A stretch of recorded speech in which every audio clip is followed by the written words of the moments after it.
નમસ્કાર મિત્રો, બધાનું ફેવરેટ અને દિલને ખુશ કરી દે તેવું સ્વીટ ગાજરના હલવાની રેસીપી એકદમ હલવાઈ વાળા જેવો દાણેદાર અને રસવાળો એવો આ ગાજરનો હલવો જેને મોઢામાં રાખો અને પીગળી જાય, જેને બનાવવા ના તો કોઈ જાજી મહેનત કરવી પડશે ના તેને બનાવવા કલાકો લાગશે. ઘણા લોકોનો પ્રશ્ન હોય છે કે હલવો પાણી છોડે છે અને ચીપચીપો બને છે અને સ્વાદમાં કમી આવે છે. તો આજે તે તમામ ટિપ્સ શેર કરીશ જેનાથી તમારો હલવો સુગંધિત અને ઘીથી ભરપૂર અને ખાવામાં તે એકદમ અલગ જ બનશે અને તેને ખાઈને મજા પડી જશે. એકદમ સરળ અને પરફેક્ટ રીતે ગાજરનો હલવો બનાવવાનું શરૂ કરીએ. નવી રેસીપી શીખવા માટે વાયડી મોમ્સ કિચન ચેનલને સબસ્ક્રાઇબ કરો, સાથે બેલ આઇકન જરૂરથી દબાવો નવા રેસીપી વિડીયો સૌથી પહેલા જોવા માટે.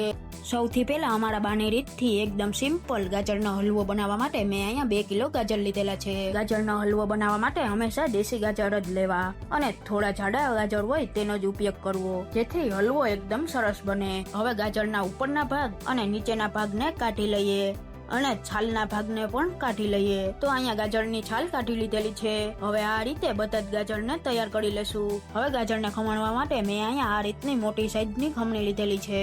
હવે ગાજરને એકદમ સરસ રીતે ખમણી લઈએ. વચ્ચેના ભાગનો એટલે કે ડીટીયાનો ઉપયોગ નથી કરવાનો. તો અહીંયા ગાજરને ખમણી લીધેલું છે. આ રીતે આપણે બધા જ ગાજરને ખમણી લેશું. તો અહીંયા બધા જ ગાજરને ખમણી લીધેલા છે. તેમાં 1 કપ અને વજનમાં 250 ગ્રામ જેટલી ખાંડ લીધેલી છે. તેને ગાજરના મિશ્રણ એડ કરી દેશું, જેથી ખાંડનું પાણી થશે અને સાથે સારી રીતે ગાજરમાં મીઠાશ પણ આવી જશે. હવે તેને પ્રેશર કુકરમાં એડ કરી લેશું અને તેમાં 1 કપ જેટલું દૂધ એડ કરી દઈએ અને બધી જ વસ્તુને એકદમ સારી રીતના મિક્સ કરી લઈએ. અહીંયા આપણે એક વાતનું ખાસ ધ્યાન રાખવાનું છે કે આપણે હલવાને કોઈ પણ જાતના કન્ડેન્સ મિલ્ક વગર બનાવીએ છીએ, એટલે આપણે દૂધ હંમેશા ફૂલ ફેટ કે મલાઈ વાળું જ લેવું, જેથી આપણો હલવો મલાઈદાર અને એકદમ સરસ બને. હવે કુકરનું ઢાંકણ બંધ કરીને મીડિયમ ગેસની ફ્લેમ પર 3 વિસલ વગાડી લઈએ. તો અહીંયા 3 વિસલ પછી આપણું કુકર ઠરી ગયું છે. હવે ઢાંકણને ખોલી લઈએ. તો તમે જોઈ શકો છો આપણા ગાજર એકદમ સરસ વફાઈને એકદમ સોફ્ટ થઈ ગયા છે. હવે તેને કડાઈમાં એડ કરી દઈએ. અહીંયા આપણા ગાજરનું મિશ્રણ થોડું પતલું છે, એટલે તેને મીડિયમ ગેસની ફ્લેમ પર કુક કરી લઈએ, જેથી ખાંડને લીધે જે પાણી થયું હોય તે બળી જાય. તો લગભગ 5 થી 6 મિનિટ જેવું થઈ ગયું છે અને તમે જોઈ શકો છો આપણો હલવો એકદમ ઘટ થવા લાગ્યો છે.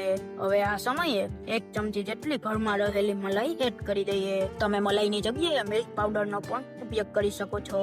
હવે બધી જ વસ્તુને એકદમ સારી રીતે મિક્સ કરી લઈએ.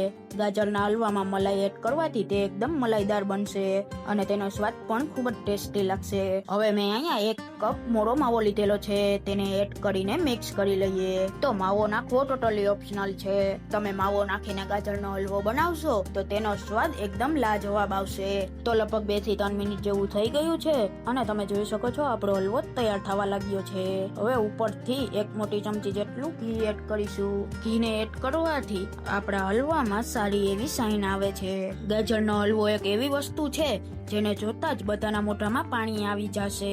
ઘરવાળા વાત જોતા હશે ક્યારે ગાજરનો હલવો બનીને તૈયાર થશે. તો અહીંયા તમે જોઈ શકો છો હલવો સારી રીતના મિક્સ થઈ ગયો છે. હવે આ સમયે અડધી ચમચી એલચી પાવડર અને સાથે 3 મોટી ચમચી જેટલા કાજુ બદામના ટુકડા એડ કરીને મિક્સ કરી લેશું. અહીંયા ખૂબ જ ટેસ્ટી હલવાઈ સ્ટાઇલ ગાજરનો હલવો તૈયાર થઈ ગયો છે. તો અહીંયા તમે જોઈ શકો છો ગાજરના હલવાનું ટેક્સચર એકદમ દરદરું છે. તો હલવો બનાવવો છે ને એકદમ સિમ્પલ. તો હવે તેને સર્વ કરી લઈએ.